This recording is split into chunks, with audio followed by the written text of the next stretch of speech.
ചേറായി ബീച്ചാണിത്. ആലുവ കൂടിയാണ് പറവൂർ കൂടി. ആലുവ ചെന്നിട്ട് പറവൂർ ചെന്നിട്ടാണ് ബീച്ചിൽ പോയത്. പറവൂർ വരെ ഒരു ഗസ്റ്റിനെ കാണാൻ പോയതായിരുന്നു. അവിടെ ചെന്നപ്പോഴാണ് ചേറായി ബീച്ച് ഇവിടെ അടുത്താണെന്ന് അറിഞ്ഞത്. പറവൂരിൽ നിന്ന് ഒരു 12 കിലോമീറ്റർ ഉള്ളൂ. അങ്ങനെ കുട്ടികളും കൂടുതലുണ്ടായിരുന്നു. കുട്ടികൾക്ക് ബീച്ചിൽ നിന്ന് കേട്ടപ്പോഴത്തേന് വലിയ ആകാംക്ഷ, ബീച്ച് കാണണം, അവിടെ പോകണമെന്ന്.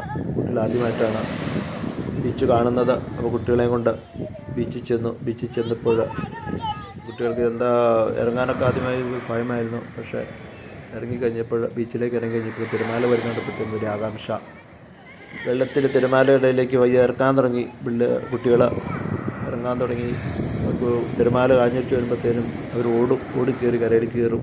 അവർക്ക് ഒരു ഹരമായിട്ട് മാറി. കുട്ടികളെ ഇതിനകത്ത് തിരിച്ചു കൊണ്ടുവരാൻ വേണ്ടി ഒത്തിരി കഷ്ടപ്പെട്ടു. അവർക്ക് അവിടുന്ന് പോരാൻ താല്പര്യമില്ലായിരുന്നു. ഏകദേശം ഒരു 3 മണി സമയമായിരുന്നു. നല്ല ചൂടില്ലാത്ത സമയമായിരുന്നു. പിള്ളേർക്ക് നല്ലൊരു അന്തരീക്ഷം, നല്ല ഫ്രഷ് എയർ. സൂര്യാസ്തമയ സമയം നിന്നില്ല. അങ്ങ് നീണ്ടു നോക്കിക്കഴിഞ്ഞാൽ കടൽ അങ്ങ് ദൂരെ, കണ്ണെത്താ ദൂരത്തിൽ കടൽ കണ്ട് മനോഹരമായ പ്രദേശം ചേറായി ബീച്ച്. ടൂറിസ്റ്റ് സ്ഥലമാണ്, നമുക്കറിയാവുന്ന പോലെ. ഒത്തിരി ആളുകൾ അവിടെ വന്നു പോകുന്നു, ബീച്ച് ആസ്വദിക്കുന്നു. കടലിലിറങ്ങി തിരമാലകളിൽ ഇറങ്ങി നിൽക്കുക എന്നുള്ളതാണ് വലിയൊരു രസകരമായ കാര്യം. തിരമാലകൾ വരുമ്പോൾ തിരമാലയിൽ ഇറങ്ങി നിന്നപ്പോൾ വെള്ളം വന്നടിക്കുമ്പോൾ വലിയൊരു ആനന്ദം.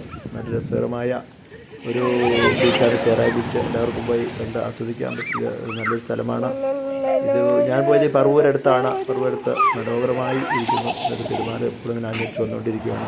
ഒരു തിരമാല വരുമ്പോഴത്തേനും ഓടിക്കയറും. അങ്ങനെ രസകരമായി കുറേ നേരം, അല്പം ഒരു മണിക്കൂറോളം അവിടെ തിരമാലയുടെ ബീച്ചിൽ കൂടെ നടന്നു.